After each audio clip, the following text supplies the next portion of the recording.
महाराष्ट्रातले किंवा ओव्हरऑल सगळ्याच रिजनमधनं उद्योजक एकत्र येत आहेत. काही पॅनल डिस्कशन्स होत आहेत.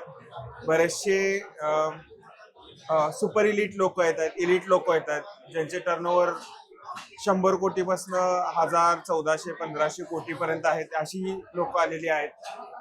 This are the businessmans which we are looking after. म्हणजे आम्ही आमचं इन्स्पिरेशन मानतो. ही बिझनेसमॅन्स आज इकडे आम्हाला म्हणजे आमच्या समोर दिसतात आणि मला खूप बरं वाटलं. आणि this is kind of extended family for me. म्हणजे आपले घरातलं कोर आणि एक आउटर कोर हे फॅमिली आहे, ही एक्सटेंडेड फॅमिली आहे. मुंबईतली लोक आहेत, पुण्यातली लोक आहेत, संभाजीनगरवरनं काही लोक आलेत, नागपूरवरनं लोक आलेले आहेत, इव्हन कर्नाटकातले निपाणी या चॅप्टरमधनं लोक आलेले आहेत, इंदोरमधनं, वडोदरामधनं बरेचशा ठिकाणीतनं लोक आलेले आहेत. मला I am very satisfied with this उद्योग वर. आणि आताच तुम्ही म्हणालात की ही एक फॅमिली आहे, तर एक अशी म्हण आहे की मराठी माणूसच मराठी माणसाचे पाय खेचतो, तर त्याबद्दल तुम्ही काय सांगू? ते आता होणार नाही. म्हणजे जे दिस वॉज ते झालेल्या गोष्टी आहेत. आता तसं नाहीये.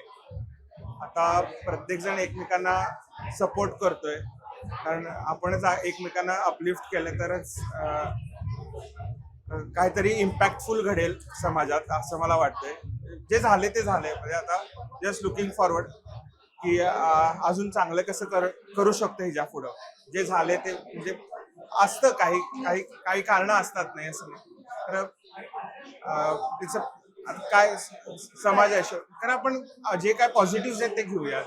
जे जे आता आपल्या प्लेटमध्ये वाढले त्यात आपण फोकस करून, आता जसा प्लॅटफॉर्म आहे तर त्याचा आपण युटिलाइज करून कसं कॅपिटलाइज करता येईल ह्या गोष्टी, यावर आपण फोकस करायला पाहिजे मेजर. करेक्ट. मग आता बिझनेस म्हटलं की किंवा एखादा उद्योग म्हटलं, गुजराती आणि मारवाडी हा समाज नेहमी अग्रेसर असायचा.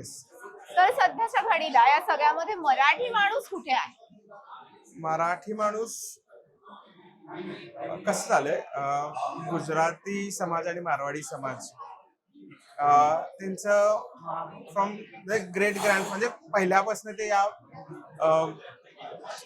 बिझनेसमध्ये चळवळीत आहेत आणि त्यांचं बॉन्डिंग खूप चांगलं असतं आणि एकमेकांना त्यांना उचलून धरण्याचे खूप चांगलं एक समीकरण असतं. मराठी लोक आज त्यात येतात. Marathi people were busy fighting Wars. तसा आपण आपल्या हक्क मागण्यासाठी आपण लढत होतो. तर आता तसं नाही आहे.